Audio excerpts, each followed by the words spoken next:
범죄하는 자식을 두면 그 아버지의 이름이 더럽혀집니다. 반대로 자식이 훌륭하면 그 아버지가 영광을 얻게 됩니다. 그래서 훌륭한 자식을 둔 아버지는 누가 묻지 않아도 자식 자랑에 침을 튀깁니다. 그러나 범죄하는 자식을 둔 아버지는 누가 자식에 관해 물어도 오물거리며 답하지 않고 대화의 주제를 바꾸며 불편해하는 것이죠. 그런데도 불구하고 그 아버지도 그 못난 자식마저 사랑하는 겁니다. 하나님은 이집트에서 400년 동안 노예로 살던 이스라엘을 해방하여 젖과 꿀이 흐르는 땅 가나안에 들어가게 하십니다. 그들을 가나안으로 들이신 이유는 이스라엘을 향한 순전한 하나님의 사랑에 의한 은혜인 겁니다. 결코 이스라엘 백성이 훌륭하거나 하나님을 사랑한 공으로 인한 대가가 아니라는 겁니다. 하나님께서 가나안 입성을 눈앞에 둔 이스라엘을 향해서 모세를 통해 귀에 딱지가 않도록 강조하는 말씀이 있습니다. 그것은 어떤 일이 있어도 너희가 가나안에 들어가서 살 때 하나님을 배신하고 우상 숭배를 하지 말라는 겁니다. 그리고 하나님이 허락하신 땅에서 하나님의 백성다운 삶을 살아야 한다는 겁니다. 절대로 원주민과 연합하지 말고 그들을 진멸하며 그들과 더불어 살면서 그들의 문화를 배우지도 말고 그들 가정과 결혼도 하지 말라고 신명기 8장 6절에서도 강조하고 있습니다. 내 하나님 여호와의 명령을 지켜 그의 길을 따라가며 그를 경외할지니라. 그러나 결국 하나님의 염려하신 대로 이스라엘은 가나안에서 하나님을 배신하고 원주민을 진멸하지 않고 그들과 섞여 살면서 그들의 문화를 배우고 그들이 섬기는 우상 바알을 숭배하게 됩니다.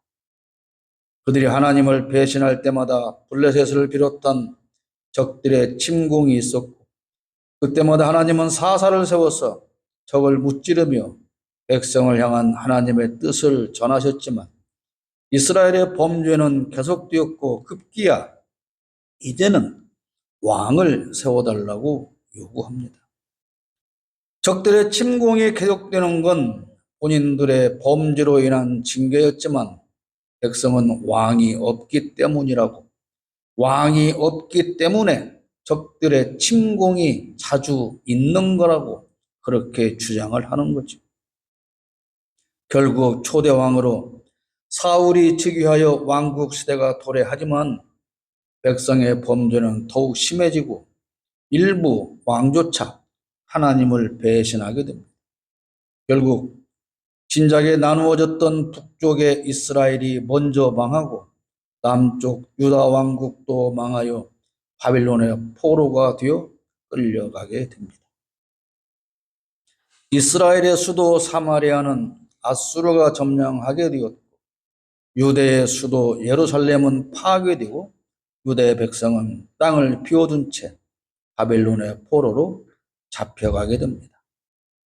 이스라엘 백성이 가나안에 들어간 후 800년 정도가 지났을 때 이스라엘 백성은 하나님의 땅 가나안에서 추방됩니다. 이 연대표를 참고하시기 바랍니다. 이스라엘이 가나안에 입성한 게 BC 1406년경입니다.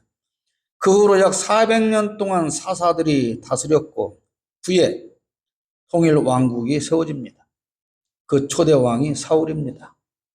그러나 BC 931년경 솔로몬이 죽은 다음에 북이스라엘과 남유다로 분열되어 북은 여로보암이 남은 르호보암이 왕의 자리에 오릅니다. 그러다가 북이스라엘은 BC 722년경에 아수르에 의해서 멸망당합니다. 이스라엘의 수도는 사마리아였습니다. 그보다 늦게 남유다는 BC 605년경에 1차 포로로, 그리고 BC 586년에 2차 포로로 바빌론에 끌려가고, 느부갓네살에 의해 예루살렘은 함락되고 예루살렘 성전은 파괴되어서 완전히 망하게 됩니다. 하나님께서 만드시고 백성에게 주었던 젖과 꿀이 흐르던 가나안 땅에 하나님의 백성은 없고, 그 땅은 사람 없는 빈 땅으로 버려져서 야생 짐승만이 사는 황무지가 되고 맙니다. 이사야 24장 3절에 말씀하고 있습니다. 땅이 온전히 공허하게 되고 온전히 황무하게 되리라. 여호와께서 이 말씀을 하셨느니라. 가나안에 입성한 800년 만에 이스라엘 민족은 바빌론의 포로가 되기 시작했고, 그로부터 20년 후 예루살렘은 완전히 파괴되고 멸망당하고 백성들은 포로로 끌려가고 맙니다. 사실 이 긴 시간 동안 하나님은 수많은 선지자를 통해서 경고하시고 회개를 촉구하셨지만 결국 우상 숭배와 불순종으로 인해서 포로의 심판이 임하게 된 겁니다. 늘 하나님을 배반하는 백성을 향해 하나님은 끈질기게 인내하십니다. 그리고 경고하고, 그래도 안 되면 징계하고, 그래도 안 되면 결국은 하나님의 땅에서 추방하십니다. 그러나 그것으로 끝나지 않고 하나님은 또 다시 그 백성들을 회복시켜 주십니다. 그러니까 가장 좋은 건 뭡니까? 하나님을 배신하지 않는 것이고, 그 다음은 회개하여 돌아서는 것이고, 회개한 다음에는 순종하는 삶을 살아야 하는 겁니다.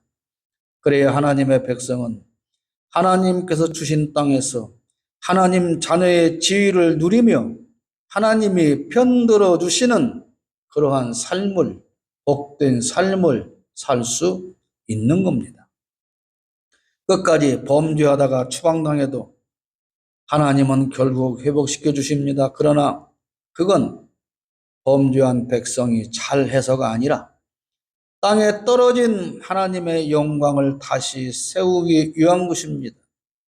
그렇지만 추방되어서 회복되기까지는 엄청난 고난과 고통과 아픔이 길고 긴 시간 동안 계속된다는 사실을 잊으면 안 됩니다. 오늘 본문 22절 말씀입니다. 이스라엘 족속아, 내가 이렇게 행함은 회복시켜 주는 것은 너희를 위함이 아니요 너희가 들어간 그 여러 나라에서 더럽힌 나의 거룩한 이름을 위함이라. 미칠레오 라이브를 보시는 분들은 지난번에 들으셨을 건데요. 포로된 시간이 하나님께서 우리의 범죄를 보시며 길고 긴 시간 인내하신 것과는 비교할 수 없이 짧은 시간이지만 한 세대의 죽음을 보아야 할 만큼 그 고통의 시간은 긴 시간이라는 사실을 우리는 잊으면 안 됩니다. 정탐꾼의 보고를 듣고 하나님을 불신하여 범죄한 이스라엘 백성은 40년간 광야에서 유리하며 결국 가나안 땅을 밟지 못하고 다 죽었습니다.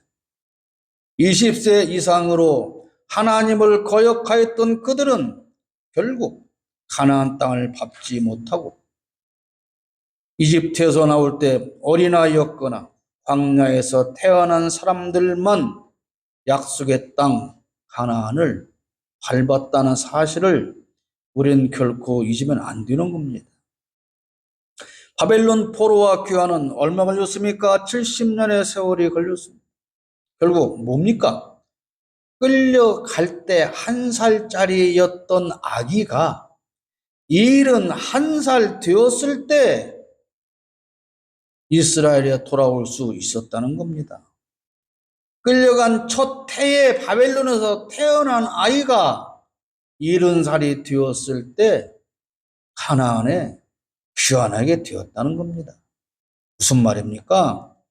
범죄한 성인은 추방되어서 끝내 귀환하지 못하고 꿈에도 그리던 고향 땅을 밟지 못하고 머나먼 타국에서 종살이로 일생을 마감했다는 뜻입니다. 하나님이 주신 젖과 꿀이 흐르는 가나안 땅에서 하나님을 배신하여 하나님이 주신 복을 누리지 못하고 살다가 결국은 추방되어서 남의 땅에서 죽는 비극적인 삶이 되는 것입니다. 가나안 땅의 백성이었지만 정작 가나안 땅에서의 젖과 꿀이 흐르는 복은 한 번도 누리지 못한 어리석은 가여운 인생이다. 이걸 알아야 되는 거예요. 그러면 어디 이스라엘 백성만 그럴까요?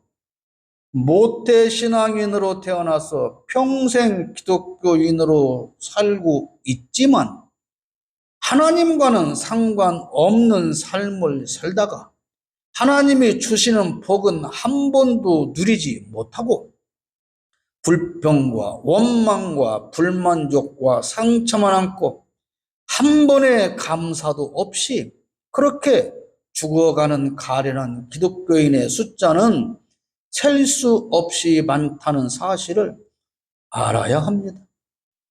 요즘뿐이 아니라 아주 꼴같지 않은 짓을 하는 국힘당의 주진우라는 의원이 있잖아요. 그걸 검색해 보십시오. 종교가 뭐라고 나올까요? 종교가 뭐라고 나올까요? 기독교이죠, 당연히. 기독교, 제가 그랬어요. 아, 이놈이 왜 이러는가? 기독교인이라 그렇구나. 이게 얼마나 슬픈 일입니까? 아, 이놈이 왜 이렇게 못된 짓을 하는가 보니까 종교가, 아, 글쎄, 기독교인이네. 역시 기독교인이구나. 그래서 이렇게 나쁜 놈이구나. 하나님의 영광이 땅에 떨어져서 짓밟히고 있다, 이 말입니다. 누구 때문에? 가나안 땅에 들어가서 하나님의 자녀로 젖과 꿀이 흐르는 복된 삶을 누리게 해주셨건만 한 번도 하나님이 주시는 복과 은혜를 누리지 못하고 자신놈이 그 따위로 살니까 잊혀져 있던 그 애비는 더 나쁜 놈이라는 사실까지 다 싹싹들이 드러나고 있지 않습니까? 기독교인요? 모태신앙인으로 태어났어요. 가나안 땅에 들어갔어요. 그런데 가나안 땅에서 한 번도 하나님을 섬긴 적이 없이 우상만 숭배하고 배신하는 삶을 살다가 바빌론의 포로를 끌려가서 원망과 불평만 하다가 죽는 기독교인이라면, 그런 이스라엘 백성이라면 하나님의 자녀가 무슨 의미가 있는 겁니까? 그런데 한국 대부분 교회 생활하며 예수 믿는다는 사람들이 그렇게 살고 있다고 말이에요. 여러분 스스로에게 물어보십시오. 나는 지금 어디에 살고 있는가? 아직도 애굽을 못 벗어났는가? 원망과 불평만 가득한 광야에서 지금도 헤매고 있는가? 가나안에 들어는 갔는가? 가나안에 들어는 갔지만 우상만 숭배하며 하나님을 배신하며 살고 있는 것은 아닌가? 그러다가 가나안 땅에서 추방되어 바빌론에 지금 포로로 잡혀와서 노예로 살고 있는 것은 아닌가? 스스로 자신에게 묻고 답해 보시기를 바랍니다. 저는 성경을 읽으면서 이스라엘 백성은 최소한 3번의 추방과 회복을 경험했다고 깨달았습니다. 어떤 신학자의 주장이 아니라 이건 순전히 제 개인의 주장이고 해석입니다. 첫 번째 이스라엘 백성이 가나안에서 추방된 건 야곱 때입니다. 이런 말 들어본 적 있습니까? 야곱의 아들들이 사랑받는 동생 요셉을 질투하여 죽이려고 깊은 웅덩이에 던졌다가 마침 때맞춰 지나가는 이집트 상인에게 팔아 넘깁니다. 당시에는 이스라엘이라고 하는 나라가 건국되기 전이었고 부족끼리 모여 살던 부족 국가 시대였습니다. 그러니까 야곱의 일가족은 부족으로서 국가와 같은 지위를 가지고 있었습니다. 그러니까 야곱은 족장이며 가장이며 왕과 같은 권위를 가지고 있는 것이죠. 그러므로 야곱 집에서 일어난 이런 어마어마한 범죄는 국가적인 범죄와 같은 대단히 큰 범죄인 겁니다. 가족이 파괴된 이 범죄는 국가적인 범죄와 같은 거라고 할 수 있어요. 마치 윤석열이 내란을 일으켜서 국민을 죽이려고 했던 범죄와 다르지 않은 범죄다. 이 사실을 우리는 알아야 됩니다. 결국 어떻게 됩니까? 팔려간 요셉은 온갖 고난을 이겨내고 이집트의 총리가 되는 과정에 인생 성공 스토리만 부각되어 있죠. 요셉은 이렇게 팔려갔으나 이렇게 성공한 사람이야. 우린 그 이야기만 하지만 사실 이 일로 인해서 가나안의 흉년이 들고 야곱의 일가족은 가나안을 떠나 이집트로 애굽으로 들어가게 되는 겁니다. 흉년을 피해 애굽으로 가게 된 것이 복인 것처럼 보이지만 그게 복이 아니라는 사실이에요. 사실상 가나안 땅에서 추방된 겁니다. 요셉이 살아 있을 때는, 요셉이 애굽의 총리로 있을 때는 그게 복받은 것처럼 보였지만 요셉이 죽고 난 후부터 야곱의 가족과 그 후손 이스라엘 백성은 애굽의 노예로 살기 시작하게 되는 거예요. 자그마치 400년 동안 말입니다. 이게 자기의 형제 요셉을 죽이려고 했던 그들의 범죄에 대한 하나님의 심판이다. 그런 겁니다. 야곱은 아들들의 양육에 실패한 것입니다. 그래서 아들들은 범죄하게 되고 하나님 땅에서의 범죄한 대가로 400년 동안 그 가나안 땅을 밟지 못하게 된 거예요. 야곱은 여러분 훌륭한 사람일까요? 어려서부터 야곱은 형을 속이고 삼촌을 속이고 그렇게 살았지 않습니까? 무엇을 위해서? 부를 축적하기 위해서. 그리고 가장 사랑하는 아들 요셉을 잃고 고통스러운 삶을 살았어요. 애굽으로 가기 전까지. 야곱의 인생은 태어나면서부터 고통스러운 삶의 연속이었습니다. 딸들은 강간당하고.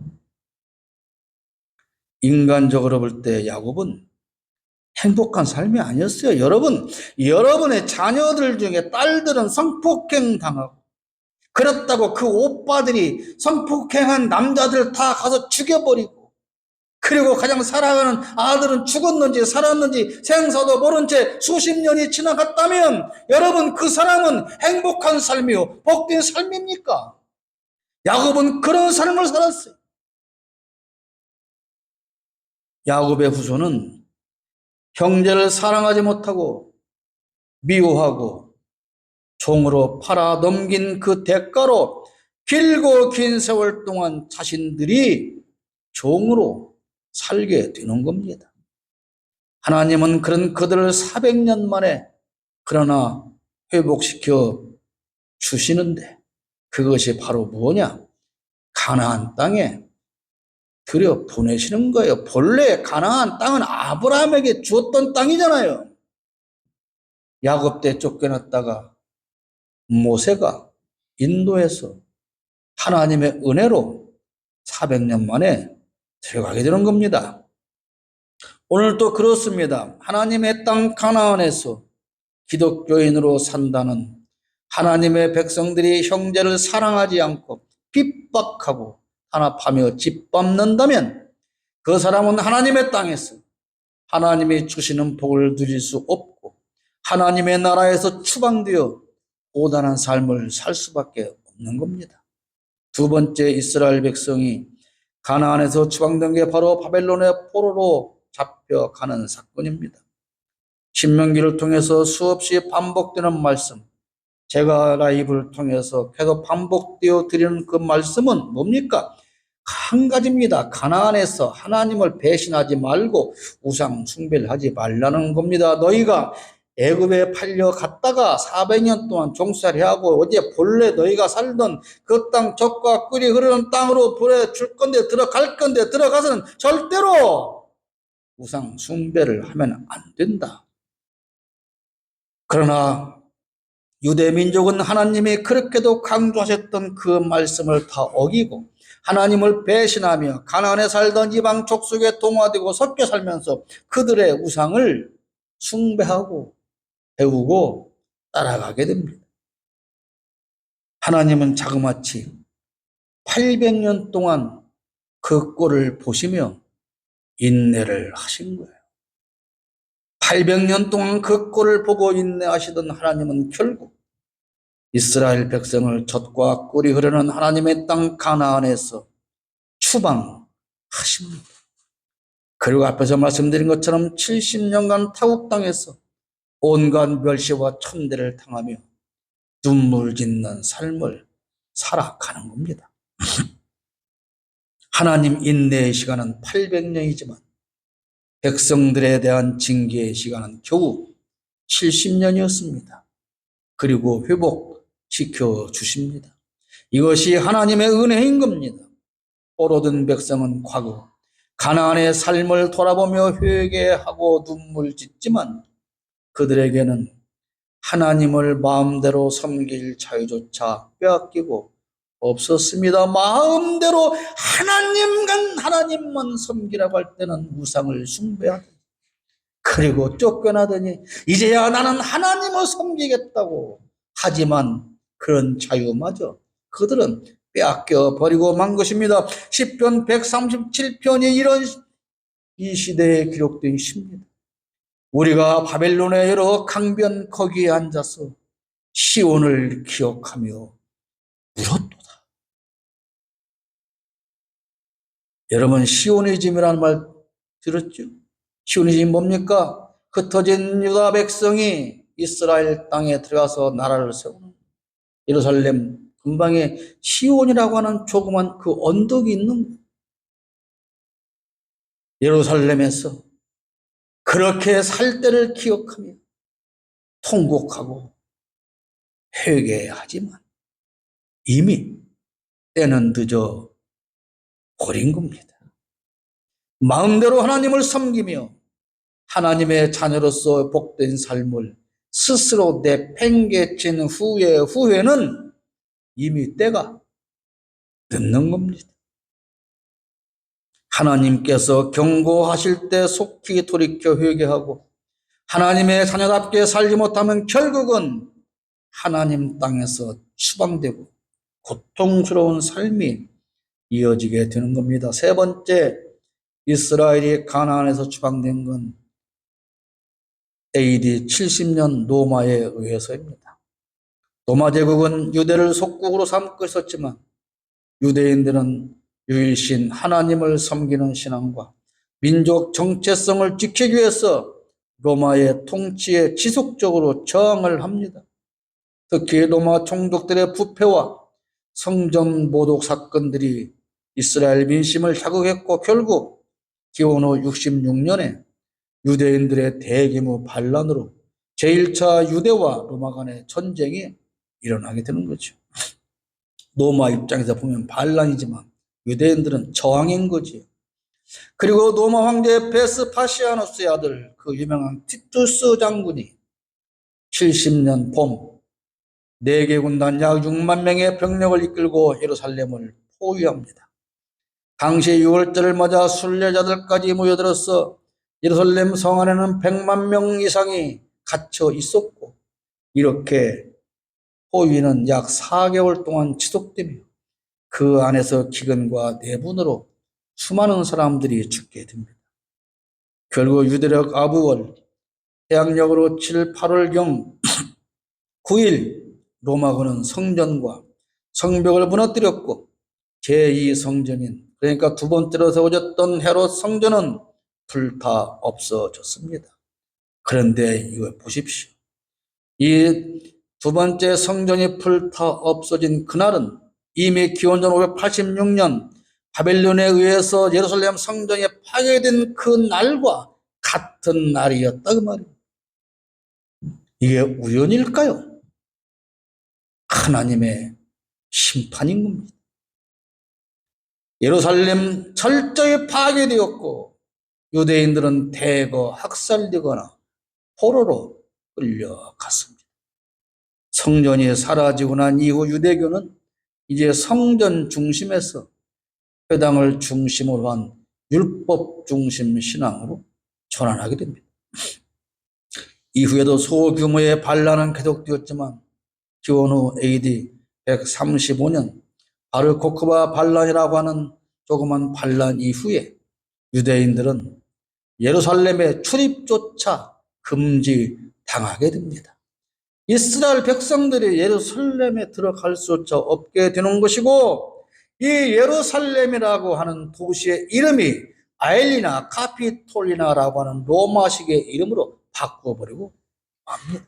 철저하게 예루살렘 파괴된 겁니다. 예수님이 그랬잖아요. 예루살렘 성전을 보시며 돌 위에 돌 하나도 남지 않을 것을 보시고 우셨다고 기록되어 있지 않습니까?